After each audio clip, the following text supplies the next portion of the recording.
like I'm losing my mind. Is everybody in the world blind? Please, Lord, give me a sign, a sign. I wanna be the greatest. Everybody on the fake shit. I look around and feel like everybody is the fakest. I make this every day and I'm impatient, hoping one day I blow up from the basement.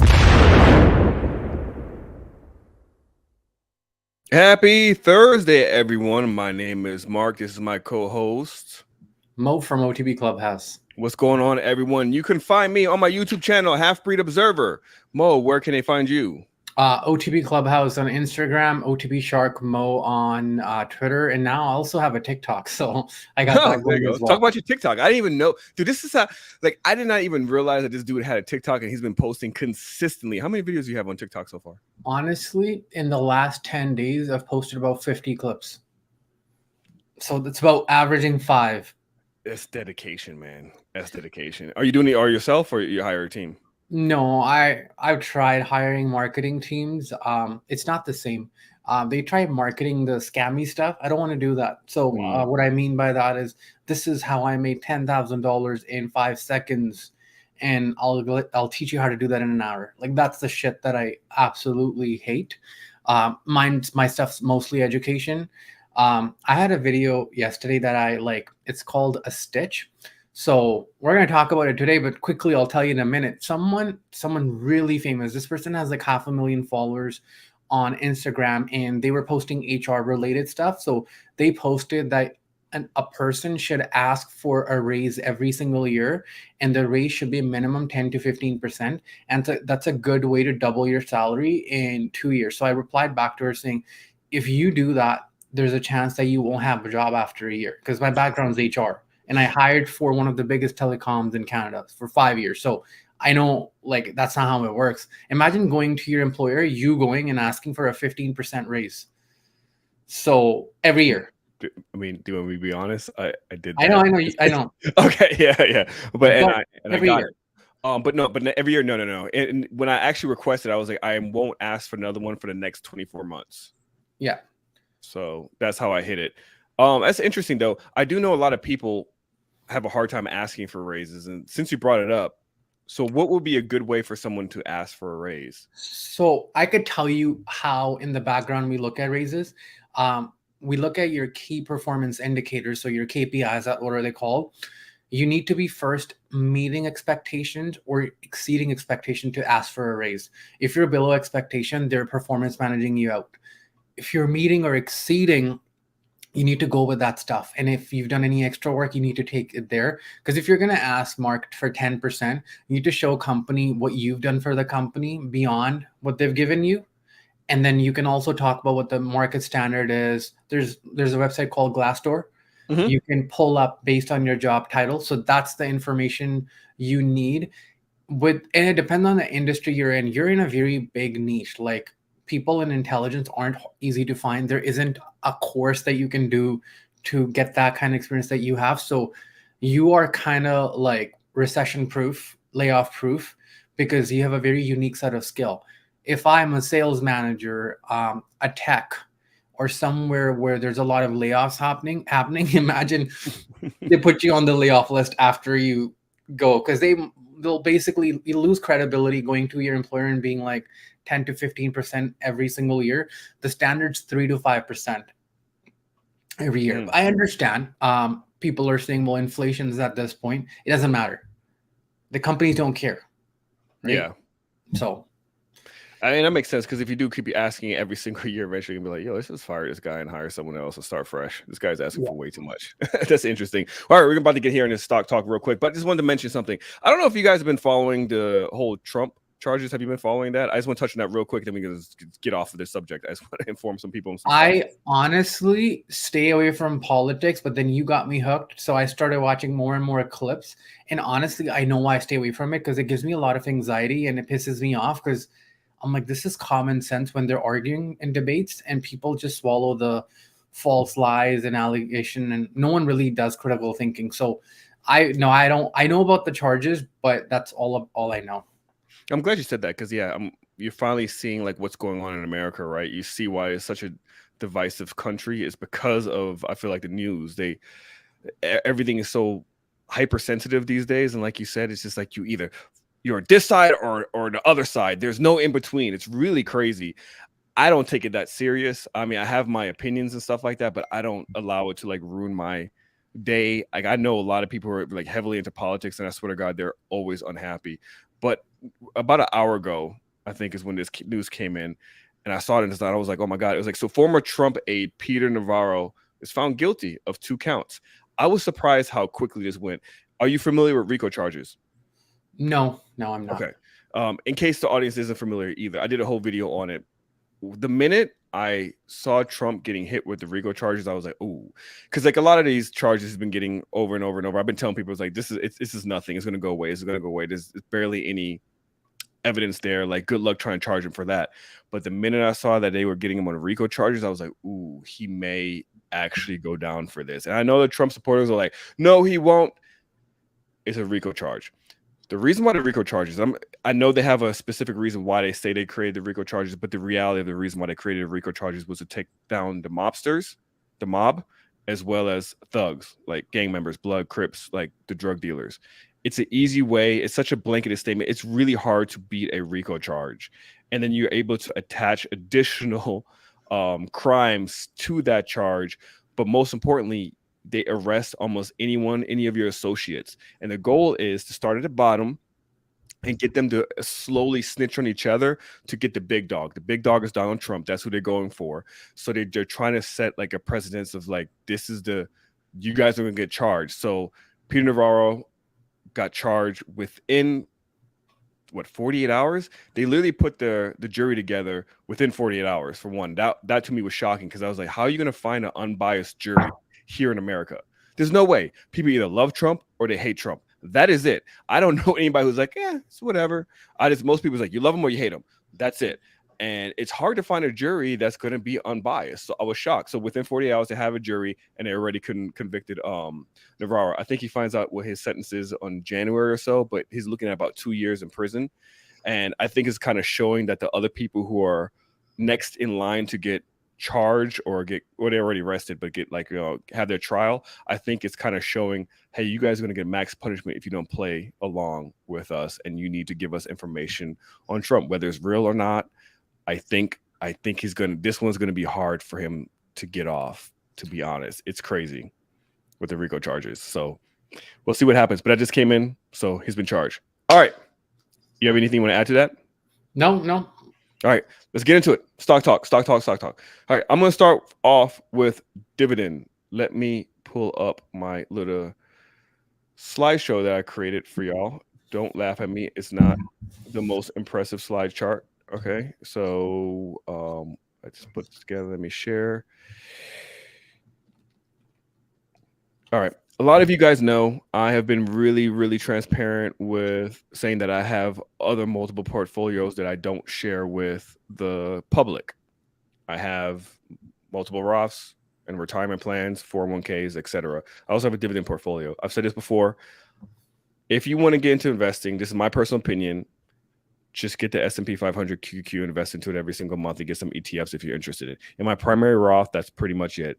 80% of my money is invested in ETFs, S&P 500, and QQQ. Everything else is just icing on the cake, if you want to say that.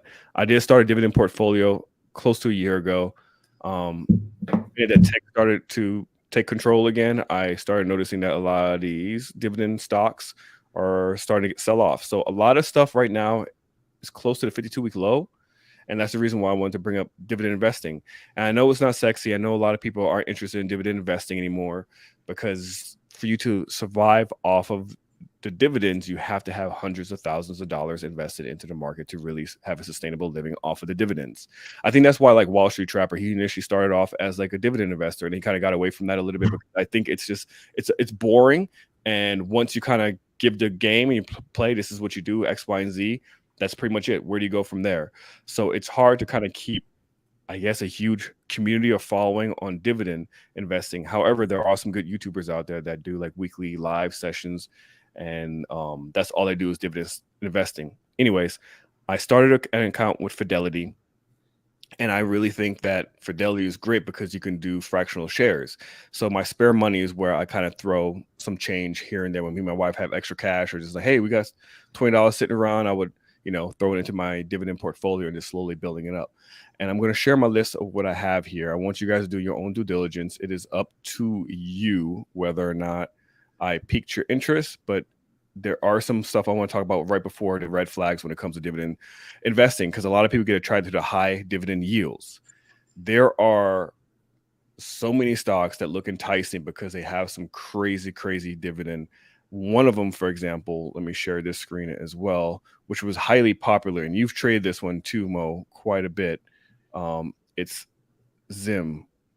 Yeah, we talked about this. It's like 96% yield rate or something. Yeah, let me share that screen real quick so you guys can see. Yeah, Zim. You see where Zim is at now, right? Is at $11.35. The high was, the 52-week high was $34.14. Now they were giving out $4.24 on average for Zim, 149%. Clearly, this is a dividend trap. I remember when you mentioned, I was like, I would never invest into this. And anyways, their Q2 was bad. They pulled the dividend, and you see where it's at now. It's at $11. So in the past 6 months, if you had invested into Zim, you would have been down 47%, regardless if you had dividend or not. Because again, the dividend is not offsetting the 47% that you drop. And I noticed a lot of people are like, well, I have these stocks in there. They're not performing very well. They're selling off, but I get a dividend. So they just hold on to it. But still, you're going to be upside down because you are losing money as the asset is depreciating. Clearly at 149%, that is just to entice people to come in. I think it was a great trade, but no. One of the ways that you can, let me remove this one again. Let me take this down. There is also the option of going to Seeking Alpha, which I do like. And I'm going to pull up another chart. Do you see it? Yeah. Okay. So on Seeking Alpha, if you want to see like the history, the dividend history, and to see if it's stable or not, you simply can go on Seeking Alpha. They're going to want you to pay. You can also do this for free on Thinkorswim or E-Trade. But if you go down to the dividend portion, go down dividend history, you scroll down, you can see how it's been performing throughout the years. As long as there's an upward trajectory, it's relatively still healthy. I like Target. It is one of the ones in my portfolio. Clearly, I think they're close to a 52-week low as well at this point because of the whole controversy with the LGBTQ, as well as people coming in the store and stealing and just not being as profitable as they were expecting. So they've been selling off as well. So let me go back to my slide here that I want to share.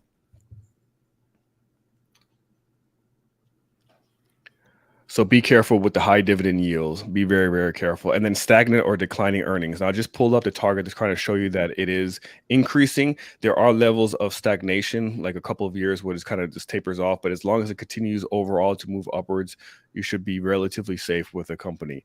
The payout ratio. So a lot of times a high payout ratio is anywhere between 80 to 90%. And that can be a red flag because it suggests that a company is distributing most of its earnings to shareholders, leaving little room for reinvestment into the business and debt and et cetera. So also look at those three things. To me, those are the three biggest red flags when it comes to dividend investing, especially the high dividend yield. I don't know how many people I've seen is like, this dividend pays 60%. That's insane. That is insane across the board. Most companies is like 2%, 3%. So it's be careful. All right, I'm gonna share my portfolio now. All right, I did hide some stuff here because just for privacy purposes, but this is my portfolio and the stocks that I have here, so you have an idea. Let me zoom in a little bit. So that SPACs, I think that was just a mistake, but Archer and Daniels got that. American Express just started adding that not too long ago. IIPR. Intel, I know. I finally bought Intel. I'm actually up on Intel. I bought in the 30s when it actually collapsed, the low 30s. 3M, that's another one that I was keeping an eye on. They had a massive lawsuit. It was a risk that I took. I started buying once it breached below $100. So I started buying in the 90s. So I'm up on that right now. Monster is my newest ad. Microsoft, Paramount, Pepsi, Procter & Gamble, Target, and Tyson. On the right, you see the allocation of how much I have invested in my portfolio overall, the overall, like what is invested in what percentage wise. As you can see, Microsoft is my biggest holding in this portfolio with, was it IIPR? Yep, IIPR is number second, which is a REIT. It's the marijuana REIT. hasn't been performing very well at all. Going to be honest, but I still think long term it may be beneficial. But I'm keeping an eye on this one. And then Target, I just recently started adding, so I'm 11% in that, and I'm just kind of holding off on some of these other ones. And if you want to know what I'm eyeing right now, moving for in the future, in the next year or so, I made a list of stuff that I'm planning on doing in my portfolio. Archer Daniels, ADM, I'm going to continue to add on that one. 3M, I'm going to start adding again. Tyson's, I'm going to start adding because Tyson's has been getting its ass beat. I don't think it's going anywhere. It's got a lot of trouble right now, but overall, it's cheap. So Apple, if Apple goes under 165, I will start a position in Apple. Target, I'm adding right now. I started buying in the 130s. Dollar General, if it hits under 100, I may add. Coca-Cola.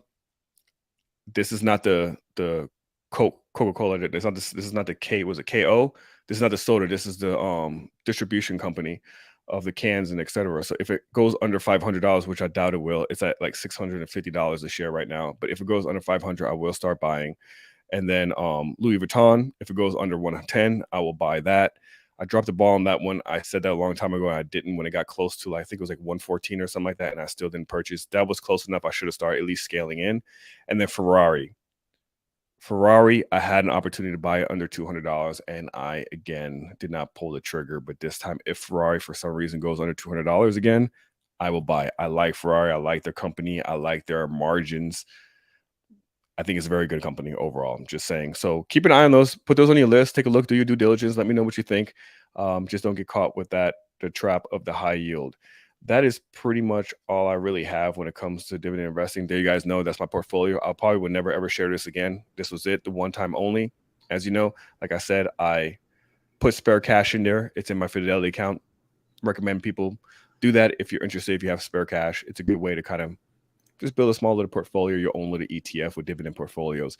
Just remember, don't buy it to all-time high because, again, things will sell off. Like we saw with Apple, right, Mo? You saw Apple? It was it had a terrible 2 days. It was at 189, about to breach 190. And then what happened? It sold off like almost $15. Didn't it drop down to 173 this morning? Yeah. I think before it bounced up. And clearly there was some news, right? China, I think, had to do with it, correct? Yeah.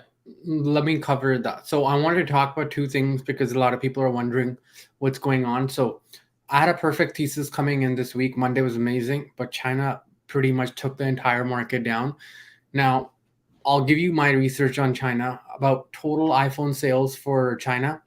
25% of total sales come from China for Apple iPhones. So Apple's taking a big hit. Initially on day one, the news that came out was they are going to ban for Chinese officials, which makes sense. I don't think, based on someone's research I was reading, a lot of officials do not use iPhone. But today the news came saying they want to ban iPhone completely in China. This is massive. Like 25% of their total sales is from China.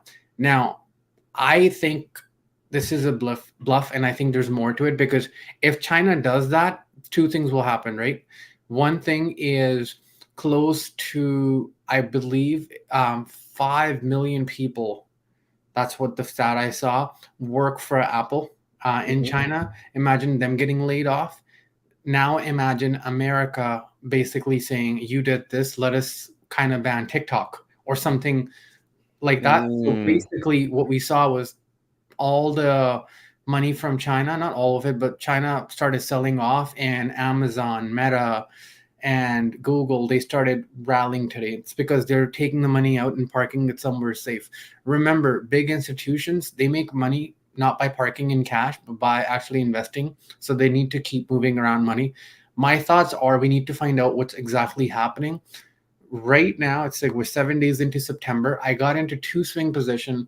One was AMD, got stopped out. There was another one got stopped out. So I'm like, I need to figure out what's going on. I need more information. I'm not shorting China. I'm not shorting Apple. There was, however, a $14.5 million short that opened today for 2024 for Apple, September 2024 for 14.5 million, which is a massive position because it's down from 190 to like 174, 175 where it closed at. So adding up new position here, red flag, big red flags. We're getting into September seasonality here. Usually mid-September after OPEC sometime is when we start seeing the drop. I would love for us to get to 4,500 one more time. Last week or 2 weeks ago, I gave you the play on shorting SPY, ARC, or whatever for September 15th. I did the same with you guys. Those positions, I closed all my puts today at 80% just because I think the selling's very controlled. And one of the ways you can know or you can get an idea of that we might not see the sell-off that we're expecting just yet because it's so controlled. Buyers might step back in tomorrow and they need to take 4,400 out, which they were unsuccessful today, and then we jumped right back up. But yeah, go ahead, Mark. Any comments you have about that? No, like what you said about the Apple. So you think the Apple will still continue to sell off somewhat? I don't know, man. I don't know why China would do that because they're trying to boost their economy. So there's two things that they've done. I only know this because I've been doing so much TikTok video. All I do is research. So there's two things that China did. One thing is they told their banks to stop selling off stocks, Chinese stock, and start buying them. Second, what they did was they went basically Beijing picked, I believe, 15 cities, and they said, we're going to lower down your interest rate and basically for builders to start building real estate, and they're going to start providing them subsidy. This is the stuff you look for when you're trying to boost the economy.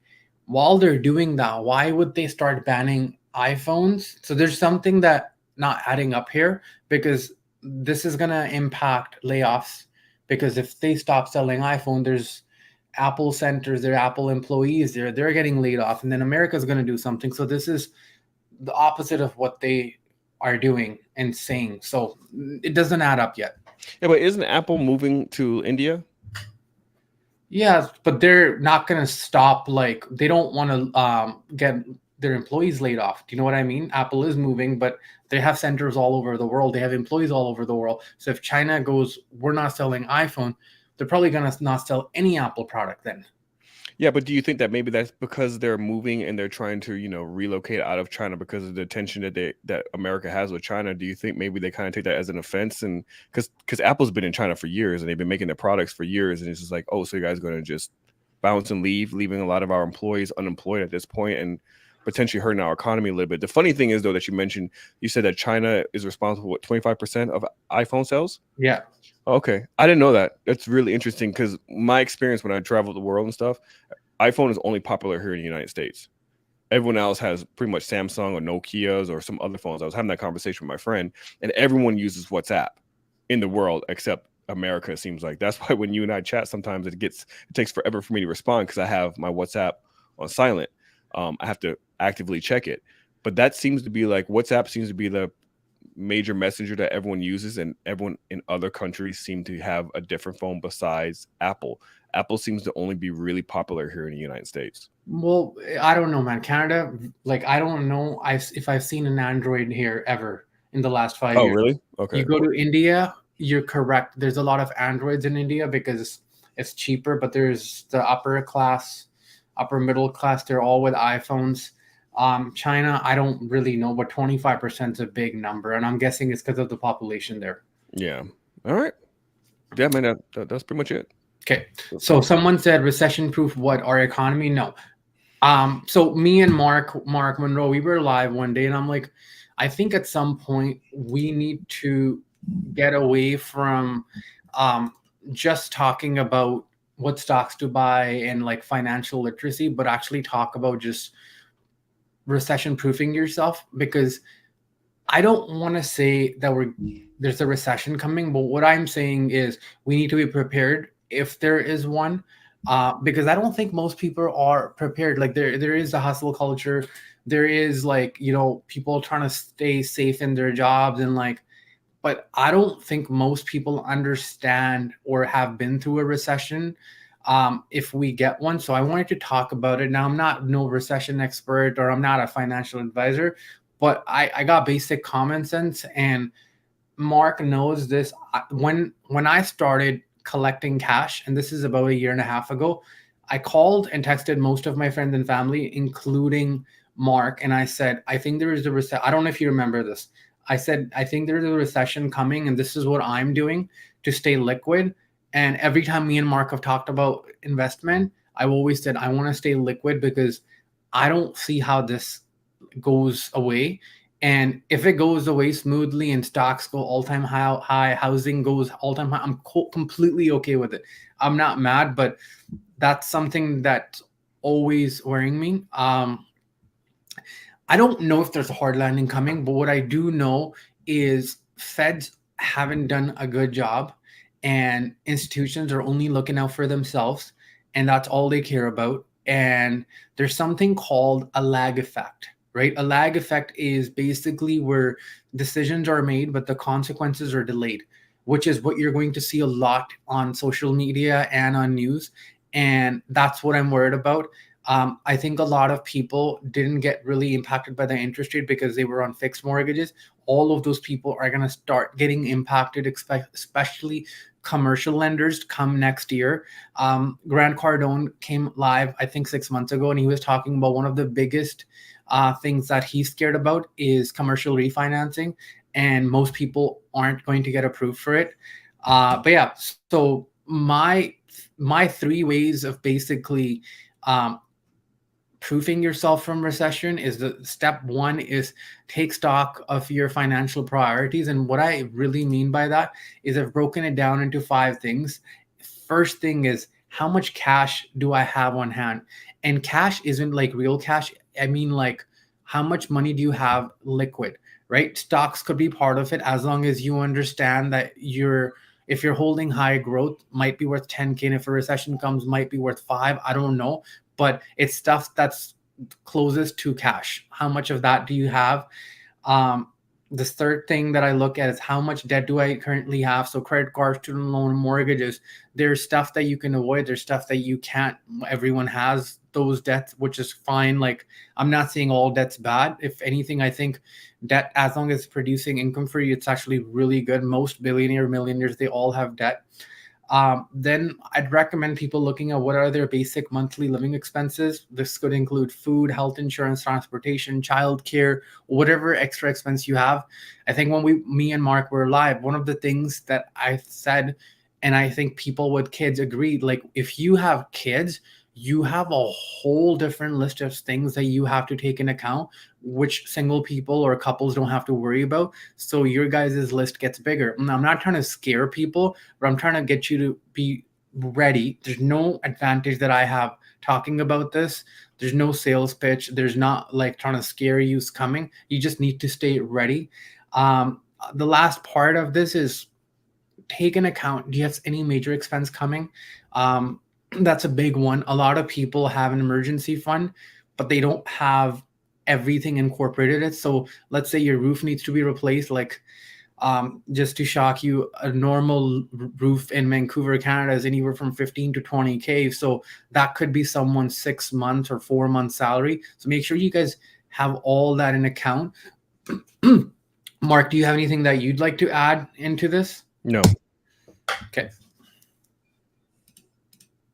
Okay, so this is something that we've talked about. There's no number for it. I think the number is based on what you're comfortable with, and the number is your emergency fund. Like, usually it's 6 months, but if you have kids, the number goes higher. Common sense, right? Because that's what it is. If you're currently breaking even, meaning you're making exactly what you're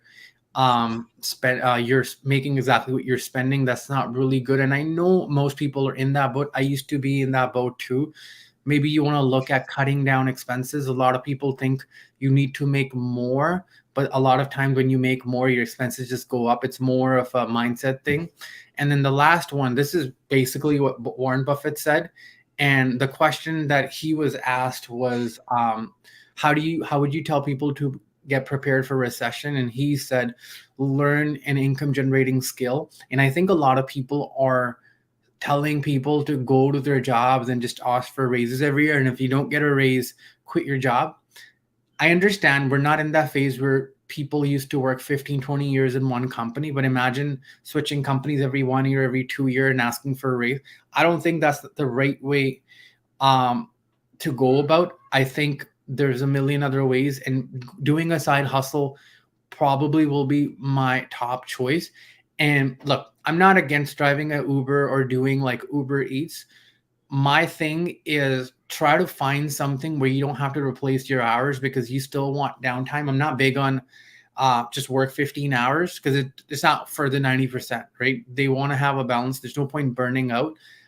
It could be like, I'll basically use an example of Mark. Mark's very good at editing. So him posting a profile on Upstart or Fiverr and then outsourcing it once he starts getting busy with that stuff, that's one of the ideas. If you guys are thinking I'm going to throw in options trading here, I'm not, because that's biased. It took me a while to get to this level. There's other ways you can do it. There's a lot of easy ways you can do it. So that's sort of the three things I'd say that I would do. I've been doing it for a year, to be completely transparent. And I've made phone calls to all my friends, all my family members, and said, this is what I'm doing. It's up to you if you want to do it or not. But yeah, Mark, anything you want to add or talk about? Yeah. I'm sorry. I was laughing in the background because it's like every next slide, your text is so small, man. I don't think anybody could read it. I'm like, this is a big white screen with just like little small text. It's hilarious. I'm like, hopefully he knows that this is super small. Everything you said was good information, and so to be also full transparent, everything you said is factual, and I am concerned a little bit about the environment and recession. Hence the reason why I'm also going back to school. So I'm trying to get another skill set, which I encourage a lot of people to do. You know, we talked about this. Actually, no, I don't think we ever talked about this here. You said I'm not adding options to this because you're biased, right? But here's also a thing. We talked about this before. Get side hustles and make yourself more marketable in the job market, correct? Because things can happen. But if you have a strong resume, it's a good chance that if you do get laid off, you can get picked up by another company quicker. I give an example. One of my homies, I'm not going to give his name, but you know who he is, Mo. He worked for USAA. USAA had a massive layoff recently, and he got laid off. But he immediately found another job that actually paid him $30,000 more because he had a set skill and he was very marketable. So having that skill is extremely important. And I'm not trying to throw shade or anything, but there's a lot of certificates that you can get from respectable colleges that cost around $3,000, $4,000, $5,000 that will help you get a better job or increase your pay at work versus you paying someone $5,000 for an option course or something, learn how to trade stocks. You can't put that in a resume. I know a lot of people say, you know, you pay for college and you pay for information in college. So why wouldn't you pay for this information that you can utilize right away? Well, we're in a different market right now. Not everyone's getting free money anymore. And you can't put, hey, I took option 101 course by, I don't know, Atkins Trader or something in your resume. It's not going to help you get a job. But if you put, hey, I went through a cybersecurity course at Harvard, I got a certificate out of it, that will help. That will pique people's interest and it will make you a lot more marketable. So think about where you're putting your hard-earned money long term. And there's a lot of programs with respectable colleges that have certificates, especially in IT. A lot of times it's not about the degree. It's more about the certificates that you have. Security Plus, CSPI. I think that's one of them, CSSPI or SCS. I'm still learning this whole process with the cyber stuff. So there's a lot of certificates there that can help you and to be more marketable, where it can add an additional 20K, 30K on top of your current salary. So that's all I had. Let me tell you something. And this is like my background. I'll say it again. I have a degree in HR and I spent I'd say about 12 years just working with people in HR. There's only two ways you get promoted. One is by experience, or the second one is networking. Networking is who you know, not what you know. And it's not something that people don't know about.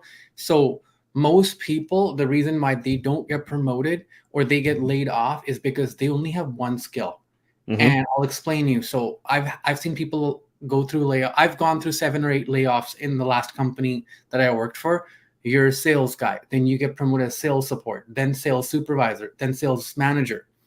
They're going to lay you off most likely much faster than someone who has admin, then scheduling, then product management, because you are diverse. They could move you in different positions, but if you only have one skill, that's the problem.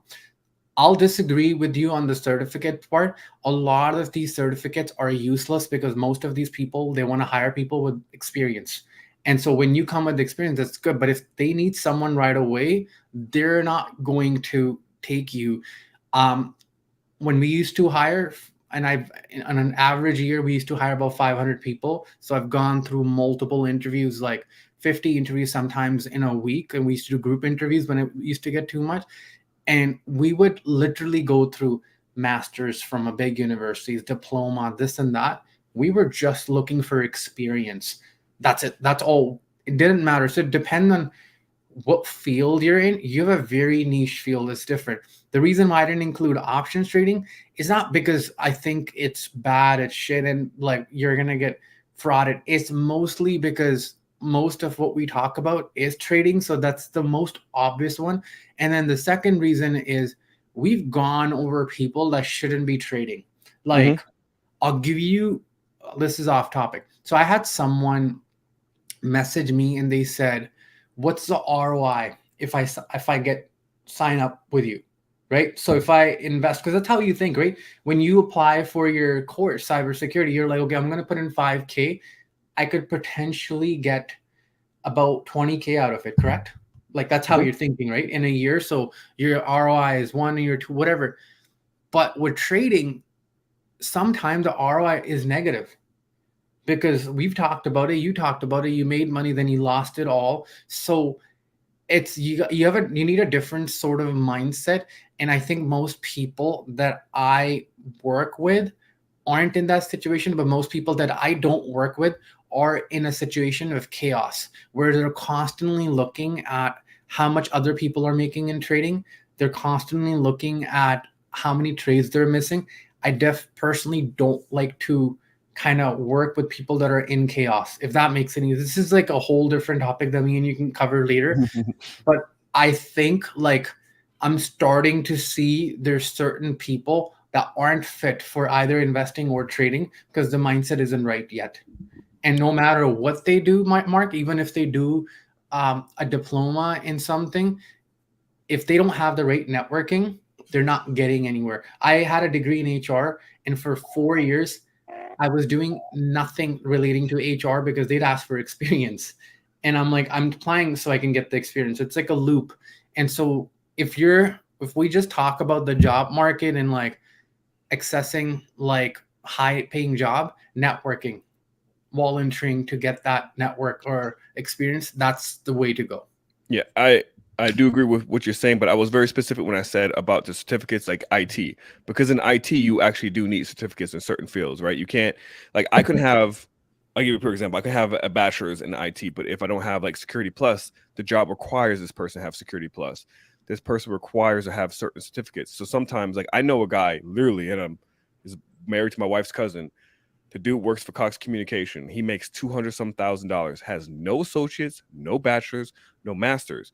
And I was having a conversation with him. I was like, yo, how did you get to make this much money? He's like, certificates. He's like, I first started off with a basic certificate, which got me in the door to be IT help.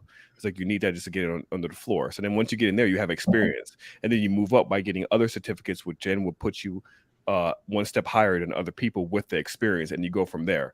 I feel like IT certs are probably the best certs to get yourself an entry-level job in IT with exponential growth as you continue in that field. You'll get an entry-level job, but if you're trying to get the high-paying job, what I'm saying is certifications don't matter. You need the network. You need to know someone. Network is definitely key. And then you need to have the experience. If you can't get the experience, then you need to get through volunteering and go to different events. And I don't know, I feel like a lot of this is dependent on who you're following. Because I was reading a book and they said humans can't do anything they haven't heard or seen before, if that makes any sense. Like, most people can't get to where they want to because they haven't seen anyone get there. Once they do see someone get there, like you have someone you're talking to and they're like talking about this is what they did. Once you see it, it's so much easier to do it because you believe it, you manifest it. But once you haven't seen it, a lot of people are like a lot of my experience comes from HR and immigration and just talking to different people in different fields. But I think I'm going off topic, but I think we're on the right path. I just did a poll for the very first time, I think. Let me see. Did a poll show up? Did it? No. I was trying to. Oh, so much for that. Hold on, let me try again. Start a poll. Let viewers weigh in. I did. I don't see it. Man, I don't know how this works. It's my first time. I thought I did a poll. I did a poll. It was like, do you think certificates are worth it? Yes or no? Want to see what the audience thought, but I'm not sure. Do you guys see a poll at all? Because I'm not seeing it here on this chat. Let me go check on YouTube. Hold on. Because I know we always want to do the poll so we can interact with the audience a little bit more, but we just got access, so I'm curious. But yeah, no, good conversation. Let me see. Did it show up in the chat? So it did come up. Let me go check. Good. Okay, so far. Yeah, it is. All right, let's give it like 10 more seconds, and then let's see what the results are here. Because I would love to see what people think. Because this is interesting. Other than that, man, yeah, I think this was a good conversation. I think you provided some serious information there as well. So it looks like 80. Let's end the poll and show what the results are. Everyone should have voted at this point, so we can end the show. All right, 80. Where is it at? Why is it not showing on our end? You have to actually go on YouTube. I see it. 88% people said yes, and 11% say what? No. Okay. So I agree with this person a lot. They say certificates depend on not this one. I use the certificate to validate my experience. I agree with that 100%. Yeah, is that one? Oh, it's different. Why can't I try to put it there? It depends on the field. There you go. All right, so people have an idea. Cool. Yeah, man. You got anything else? No. I want to talk about Friday Lottos because I want to continue that. It'll take me 5 minutes to go over a chart. That's why I got it on the double screens today. You got it. Cool. Let's pull that chart up real quick for you. Okay,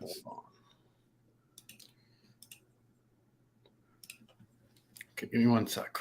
Yep, there's a chart. Also small writing. Okay. Okay, there you go. All right, perfect. So I'm looking for this trade for tomorrow, and it's Amazon. I'll go over 2 trades. So we took this trade. I gave this idea, and it was Amazon 138. They went from 25 to 80 today. And basically, if you guys look at this, every single time it's gone on the 50 moving average on the daily chart, it always bounces off. We're sitting at, we closed at 137.94. And even though the market was selling off, I'll put that 5-minute chart for you guys. If you guys look at Amazon, it opened up and just went, right? So what I'm looking for is some sort of pullback here. And I'm looking at 139 or 138 calls for tomorrow. I'm looking, and this is if the market rallies. If not, then again, I'm not going to touch it. There's a demand zone at 137.28. As long as that holds, I'm looking for calls on Amazon. So these are like, we call them lotto trades. I don't really take a lotto trades. So if you guys are like, okay, we look for something safer, you can add an extra week. I think, in my opinion, the most pain right now in the market is if we get a rip, because a lot of people are expecting the market to go down, and so they have puts. But the market, the way it was selling today, it was very controlled. I think we're bottoming out here. The number that you want to keep an eye on SPX is 4444. If we stay above that, 44.75 is where I would go bullish, because that's a 50 moving average. Above that, we can rip through. The other trade that I was looking for was coin. And again, same thing. It has a lot of strength here. This is where I think we can get to. It's at 81.87. I think we can get to $86. So I'm looking at 85 calls for it. Again, 80 needs to hold. But this is the demand if you guys want to look at. $81. As long $81 holds, I'm looking at coin. Apart from that, the CLS trade, if anyone's in it, the contracts are in the money. You should be up anywhere from 80 to 100%. If you're holding, I took my profits at 10% on that trade. I'm looking at a trade. I'm building it up. Maybe I give it out next week, but I'm watching NVAX, and I really, really like that trade. It's got a 50% short interest, and COVID is constantly playing on news. If there's any signs that this thing is back, which I think it will be, I'm not trying to scare people. This thing can go 20, like it can double from here. But yeah, I like my COVID. And anytime I talk about COVID, it really does give people anxiety. Yeah, you piss people off every time you say COVID. Just like when I talk about politics or something. And rightfully so, because there's trauma with it, and I get it. And I just bring it up from trading aspect. I don't really care about the political aspect of anything. If anything, I like to stay away from politics because people aren't, I don't want to say people aren't ready, but I don't think us as a society, we're ready to have that conversation yet. Hasn't there been a lot of money flowing back into these vaccine companies? Yes, sir. NVAX, COVID stocks mostly, Zoom. Like Zoom's seeing a lot of money coming in. Piton saw money in it. But I think it's going to take time. PFE has been selling off. That was my other position where I got stopped out of. It was AMD, first PFE, then AMD. And it's telling me the market's picking the path with most resistance. There's two people. There's one that believe we're going to get all-time high, and there's one that think we're going to crash. Pain is if neither happen and we just go range and slowly grind up or slowly grind down. So that's kind of where I'm in. I'm in the middle for now. I think the pain comes next year around summer. I try to not to even pay attention to COVID stuff. It just gives like I don't want to go down that path again with the arguments with everyone and all that. So it's like you said, it's a pretty sensitive topic. But anytime there is any mention of a new variant, I have noticed that these COVID stocks have been getting a little pump. Before we go though, someone asked when we were talking about China if we believe that Tesla will get banned from China. I don't think so. Like if you want to kill Tesla sales, there's other ways to do it where you're not directly doing it, but you do it indirectly. I don't think China is going to openly do all this personally. It's going against them boosting their own economy. So I think they could do other things to kick them out. But yeah, I still stand by my thesis when it comes to China and Tesla. I don't think that was a very smart move. But I keep getting conflicting articles and information when it comes to Tesla in China. Recently, the last quarter that they had, I think they said they had amazing sales. But then, what was it? Here you go. I have it right here. Let me pull it up. This is back in August. It says that the Tesla EV sales in China fell more than 30% in July, shortly after. And then it says, the next article, like Tesla increased China-made EV wholesale sales because, they've been dropping prices left and right. So I don't really understand because I know in their earnings, they don't really separate by region who buys what, but there's also rumors that China accounts for roughly 40% of Tesla sales. So I don't know. I don't know what's going on. It seems to be a lot of conflicting information when it comes to China. I just think overall, just knowing China, that it was a bad move for Elon to go over there. And if anybody wants to talk about, Elon is like this, human rights guy and, save the environment and stuff, that's just a sales pitch. I think it's marketing. To me, Elon is the greatest and most influential influencer today on social media. This is my opinion when it comes to that. Bigger than Kim Kardashian. So, all right. That's it, guys. Anything else?